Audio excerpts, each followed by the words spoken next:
सबसे अधिक सुकुमार कौन? विक्रम बेताल की 8वीं कहानी।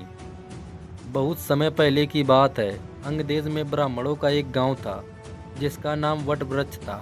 वह गांव ब्राह्मणों को दान में मिला हुआ था। उस गांव में एक बुद्धिमान अग्निहोत्री ब्राह्मण रहता था जिसका नाम विष्णु स्वामी था।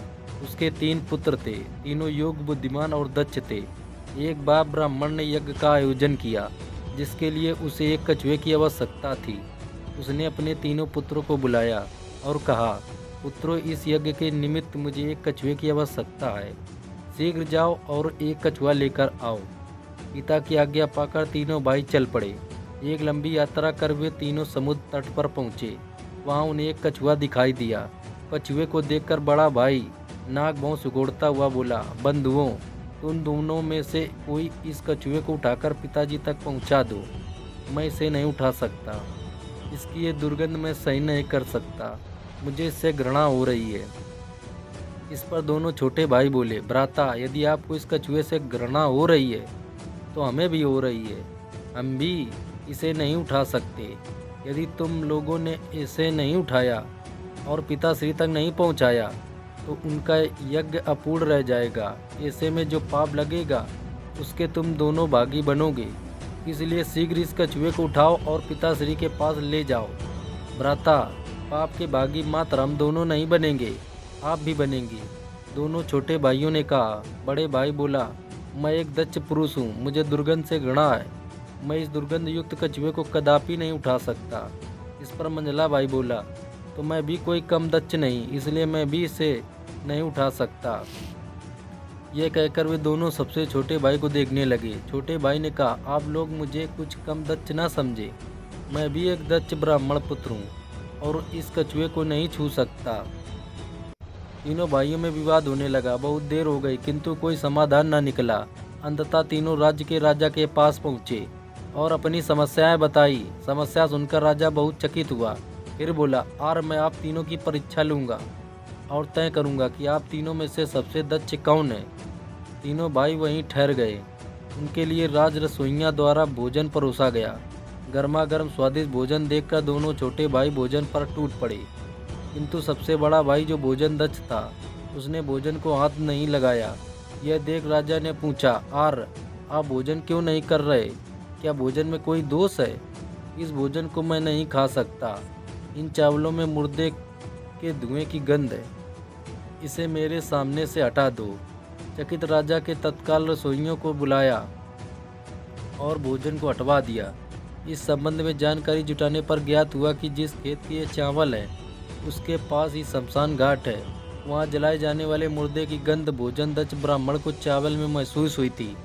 उसकी योग्यता देख राजा चकित भी हुआ और प्रसन्न भी। उसके लिए दूसरा भोजन मंगवाया। जब तीनों भोजन कर चुके तो उन्हें आराम करने अलग अलग शयन कक्षों में भेजा गया। उस राजमहल में एक अति रूपवती गणिका था जिसका रूप पर राज्य के सभी पुरुष मुग्ध थे। उसे दूसरे भाई के कक्ष में भेजा गया जो कि नारी दक्ष था। उस चंद्रमुखी गणिका द्वारा चंदन कपूर जैसे कई उपकरणों से श्रृंगार किया था। उसके तन से भीनी भीनी महक आ रही थी। किंतु जैसे ही उसने कक्ष में प्रवेश किया तो दूसरे भाई ने नाक भौं सिकोड़ ली और बोला, इसे मुझसे दूर ले जाओ, अन्यथा मैं मूर्छित हो जाऊंगा। इसके शरीर से बकरी के दूध की दुर्गंध आ रही है। गणिका को तत्काल राजा के पास ले जाया गया। राजा ने उससे पूछा तो गणिका बोली, महाराज, बचपन माता की मृत्यु के उपरांत मुझे बकरी का दूध पिलाकर पाला गया था। राजा दूसरे भाई की योग्यता से अति प्रभावित हुआ। अब तीसरे भाई की बारी आई। वह सैया दक्ष था। उसके कहे अनुसार ही उसे सैया प्रदान की गई। 7 गद्दों पर मखमली चादर बिछाई गई और उस पर वह सोया। किंतु आधी रात ही बीती थी कि वह कराहते हुए जाग गया। अंतिम गद्दे को हटाया गया तो उसके नीचे एक केस दबा हुआ मिला। वही केस दूसरे भाई को गड़ रहा था और उसका दाग उसकी पीठ पर पड़ गया था। राजा ने उसके सोने का दूसरा प्रबंध करवाया और अपने कक्ष में आ गया। वह तीनों की योग्यता देखकर चकित था।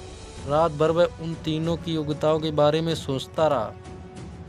अगले दिन उसने तीनों को दरबार में बुलवाया और उनकी प्रशंसा करते हुए उन्हें हीरे जवाहरात स्वर्ण मुद्राएं देकर सम्मानित किया और समुद्र से कछुआ निकालकर उसे उसने पिता के यज्ञ हेतु भिजवा दिया।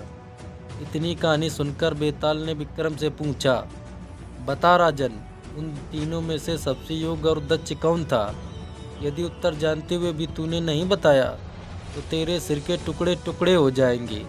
विक्रम बोला, तीनों में सह्या दक्ष ही अधिक योग्य और दक्ष था, क्योंकि उसकी योग्यता स्पष्ट थी और उसके पीठ पर पड़ा केस का दाग उसका प्रमाण था। अन्य दो की बातें कहीं सुनी भी हो सकती हैं, हो सकता है वे बातें उन्हें पहले से ही मालूम हो और उन्होंने वह राजा के सामने अपनी योग्यता दर्शाने के लिए प्रदर्शित की हो। विक्रम का उत्तर सुनकर बेताल बोला, सही कहा तूने राजन, किंतु तू बोला और मैं चला। यह कहकर वह विक्रम की पीठ से उड़ गया और फिर से जाकर मसान के पेड़ पर लटक गया। विक्रम उसके पीछे पीछे मसान में गया और उसे पेड़ से उतारा। फिर से उसे अपनी पीठ पर लाद कर वह चलने लगा। बेताल रास्ता काटने के लिए उसे फिर से नई कहानी सुनाने लगा। फ्रेंड्स, आपको विक्रम बेताल की 8वीं कहानी कैसी लगी? आप अपने कमेंट्स के द्वारा हमें अवश्य बताएं। पसंद आने पर लाइक और शेयर करें। ऐसी ही अन्य हिंदी कहानियाँ पढ़ने के लिए हमें सब्सक्राइब कर लें। धन्यवाद।